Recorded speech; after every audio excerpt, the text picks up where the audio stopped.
कर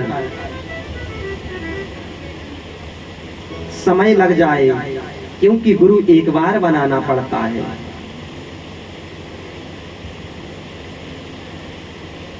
क्योंकि गुरुदेव साक्षात भगवान है।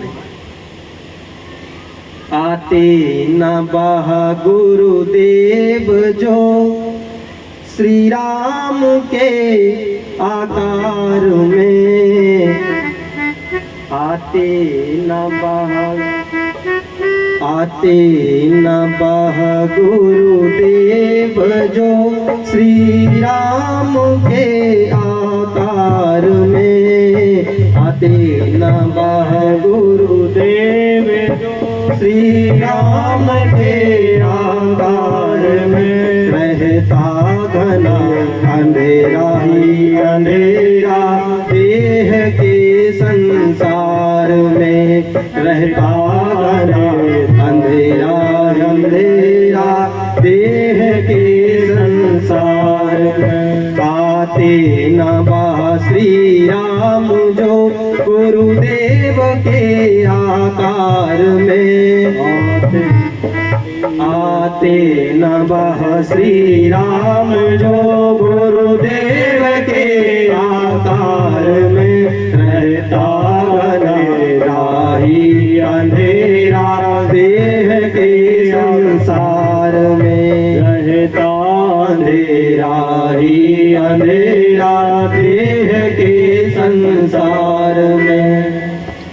यदि वही साक्षात परमात्मा श्री राम, आते न बह श्री राम जो गुरुदेव के आकार में, रहता अंधेरा ही अंधेरा हमारे और आपके इस देह के संसार में।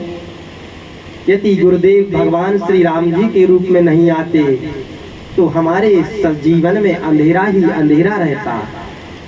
गुरुदेव भगवान आए हैं, उन्होंने हमारे अंदर एक प्रकाश की ज्योति जलाई है, एक दीपक को जलाया है, जिससे भक्ति ज्ञान और वैराग्य रूपी उजाला हमारे जीवन में हो गया है।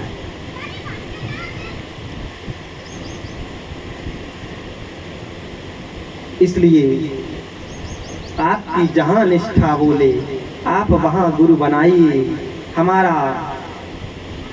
फर्ज बनता है कि हम आपको सही राह दिखाएं। एक बात और, हम तो दीक्षा किसी को देते नहीं हैं अभी तो, और हमसे कोई अभी आशा भी ना करे कि हम दीक्षा देवें, क्योंकि अभी सद्गुरुदेव भगवान की हमें आज्ञा नहीं हुई है और आज्ञा पालन ही सर्वश्रेष्ठ है। आपका मन जिस गुरु में रम जाए, जिस ब्राह्मण देवता में रम जाए, जिस परमात्मा में रम जाए, आप उसे गुरु रूप में स्वीकार कीजिए,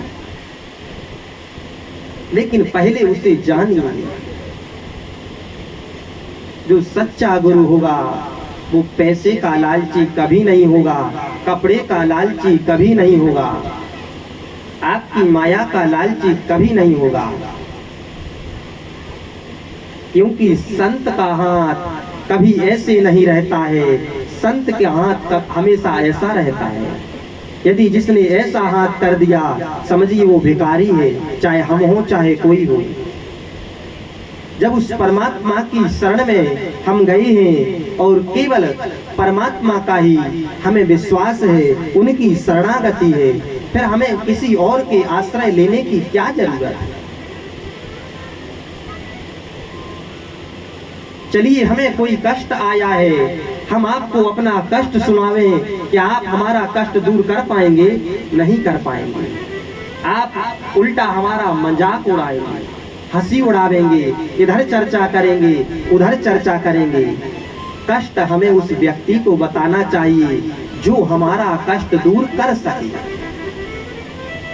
कितना भी प्रेम हो, कितनी बड़ी दोस्ती हो, लेकिन यदि एक बार बोल दिया जाए 5,000 रुपए की जरूरत है, वहीं दोस्ती समाप्त हो गई।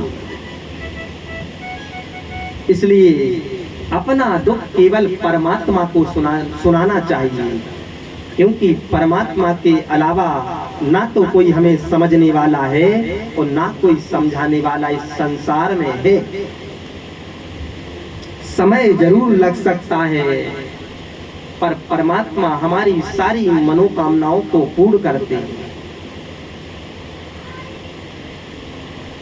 सबसे बड़ी संपत्ति क्या है महाराज,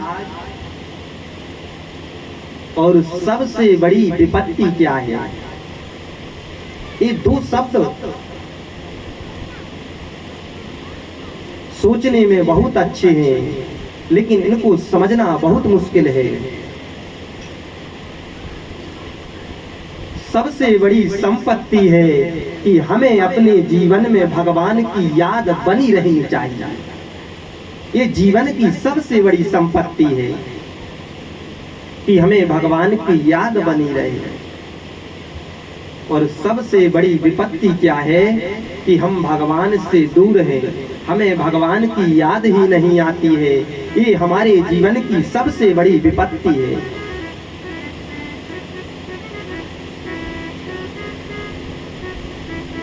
क्योंकि हम और आप पर भगवान की कृपा दिन रात बरस रही है, हम और आप उस कृपा को अनुभव नहीं कर रहे हैं।